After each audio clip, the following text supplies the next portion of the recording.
I mean, I had a question about economic factors and inflation as well. Like, I mean, that's so important right now from a consumer standpoint, customer experience standpoint, right?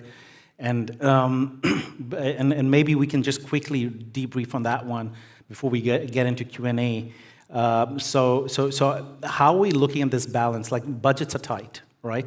I want to get into the programs that we're running, but the budgets are tight in companies, right? And then we're thinking about managing those operational costs, right? So, how do you look at reallocating budgets towards such technologies, in customer experience that could help drive customer experience? So I think I'll just apologize. My answer is probably going to be disappointingly bland on this one, but I think like it really comes down to it comes down to your strategic priorities.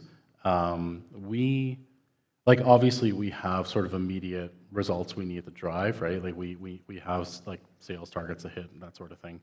But we also know that I think Dylan said it well. Like if you're not sort of in it already, then you're already behind.